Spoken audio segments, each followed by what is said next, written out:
ilang lata ng gatas, balde-baldeng yelo, at sangkaterbang mga sangkap. Yan ang inilagay sa nag-uumapaw na giant halo-halo na nagpalamig sa mahigit 1,000 katao sa Halo-Halo Festival sa Esperanza, Sultan Kudarat. Kung busog na sa regular sized halo-halo, Ano yan? Kaya mo na? Abuhat na? Ubusin mo! Talaga kaya. Busog na ako. Pasok na kayo, madam. Maawa na kayo. baka lalong hindi nyo kayanin kapag napadpad sakaling ito.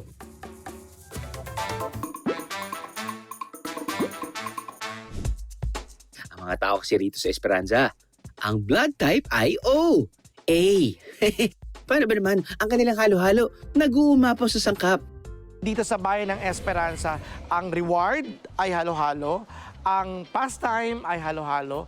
Nakita natin kung paano ang halo-halo industry ay lumago dito sa ating bayan at gusto natin itong ma-highlight at ito nga ay tinawag na Halo-Halo Festival. Noong 1970s pa raw, nagsulputan ng mga halo-halo stall sa kanilang palengke. Isa sa mga unang nagtinda ng halo-halo, ang 75-year-old na si Nanay Inday. Siya lang naman ang tinaguriang halo-halo queen sa kanila dahil 37 years na siyang nagtitinda dito. At gaya ng kanyang tinda, siksik, liglig at ang kanyang mga narating sa buhay. Nakapagawa ako ng bahay ko na concrete dahil lang sa halo-halo. Nakapatapos ako ng apo ko sa nursing dahil lang sa halo-halo. Nakabili ako ng small minivan lang para may service ako kay matanda na ako. Bukod kay Nanay Inday, may 23 pang ibang halo-halo stall sa Esperanza Public Market. Gusto mo rin ba ng sarili mong giant halo-halo? By request lang daw, basta't bring your own lalagyan.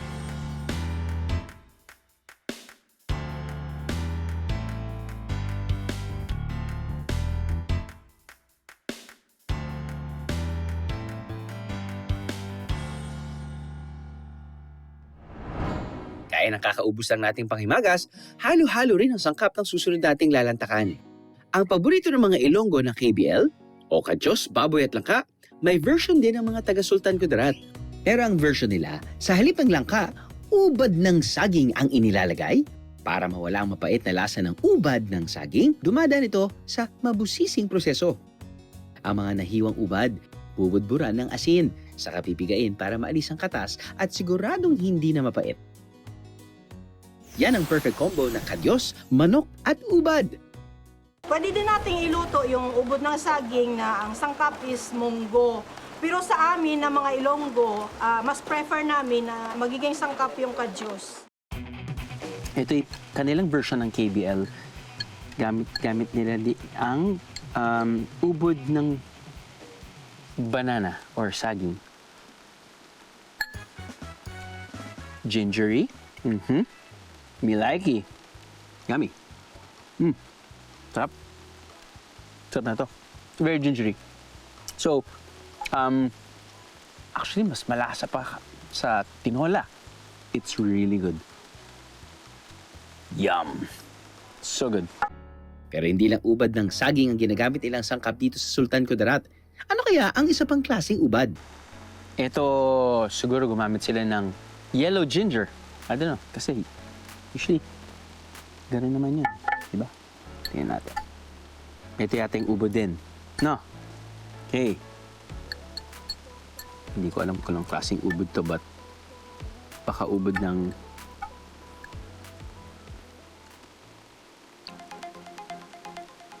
ubod ng pait. Oh no!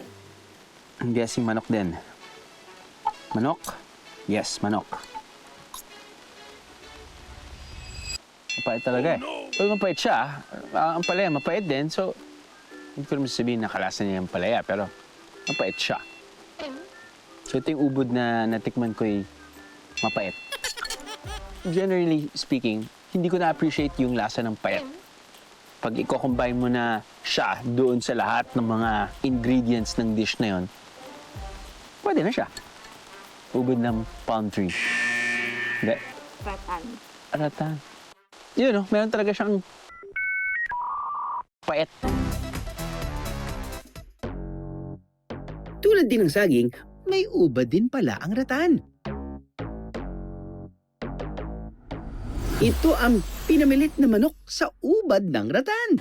Yung pinamilit po, ginagamit po namin yan kada pinaka-importante po ng mga okasyon, tulad po ng may binyag at saka may kasal. Kumbaga sa Christian, yung cake na ipapakain mo sa asawa mo, so sa amin, yung pinamilit po na manok. Gina-request po talaga, lalo pa kung may mga bisita po kami ng mga royal blood kasi gustong-gusto po nila yan na pagkain.